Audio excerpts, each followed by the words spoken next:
دا یاد لري امام مسلم حدیث دی او زمونږ استاد سمور مبارکه ام سلمہ ام المؤمنین ام سلمہ رضی الله تعالی عنها حدیث دی پیغمبر صلی الله علیه وسلم او فرمایل چې کوم یو انسان د قربانی اراده قربانی کا نو هغه د پاره مستحب دا واجب نه دا فرض نه دا په قربانی کې ور سره هیڅ فرق نه راځي ښا ځان نه به مسائل نزد کوي نه به بیانوي مستحب دا مستحب یعنی ثواب پکې ډیر دی چې چا قربانی اراده ای حدیث کې راځي یکم ذوالحجین وخلا تر قربانی پوری نبی علیہ السلام فرمای ویختان او نوکان د ماخلی ویختان د بریت یا د سر یا زیر ناب یا زیر بغل همدغه رنګي نوکان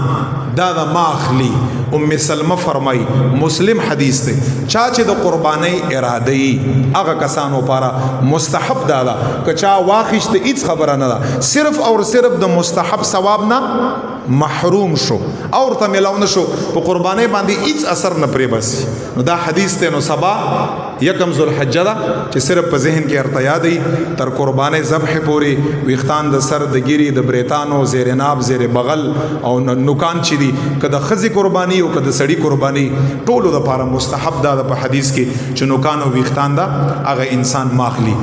تبه حکمت یې ارته بیانو ما حکمت پکې سره ولی الله تعالی دا سی فرمای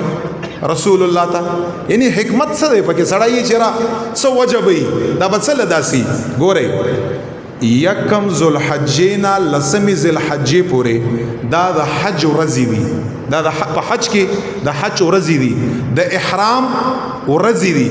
الته په حاجیانو باندې په حالت د احرام کې الله تعالی نوکان کټکول ویخته کټکول حرام کړی دي کنه چې په حالت احرام کې با نوکان ویخته نه کټي په احرام حالت کې ال دی پاغوی باندې کټکړي دلته یما استاد پارم مستحب کړه چې تاسو مکټوي ولی حکمت پکې سره حکمت پکې دا دی چې زما استاد حاجیانو سره مشابهت راشي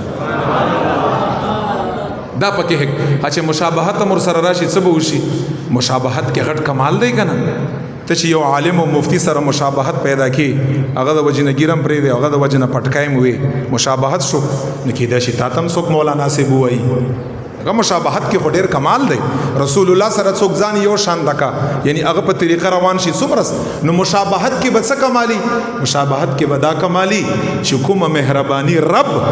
په اوی باندې په میدان عرفات کې کا هغه مهرباني به رب تا باندې په کور او دلته په پاکستان کې کا ان شاء الله دا حکمت ته پکې چې دا مونږ تم یې چې نوکان او دا مکټ کوي الته په حاجیانو باندې په حالت د احرام کې نوکان او ویختان او داسري بند کړي دي خدای پاک نو مونږ هم اوږي سره ان شاء الله مشابهت راځي چې چا قرباني او چا چې نمی ها مسله دا دام کتابو لیکلي چا چې قرباني نمی او اوږي بس لګا څنګه چې چا قرباني او حاجیانو سره مشابهت کا اوږي ثواب دوی ته ملاوږي نو چا چې قرباني ني اده مکټ کوي هغه به مشابهت راشي هغه خلکو سره چې چا قرباني ځکه چا چې قرباني هغه خو نه کټ کوي کنه نو چا چې قرباني نه اده مکټ کوي اده مشابهت راولي هغه کسانو سره چا چې قرباني نو چې قرباني والا له خدای پاک کوم ثواب په قرباني ور کوي دغه خلکو له خدای پاک بدی باندې قرباني ثواب ورکا الله خو کریم دی نو لہذا کچا قرباني نمی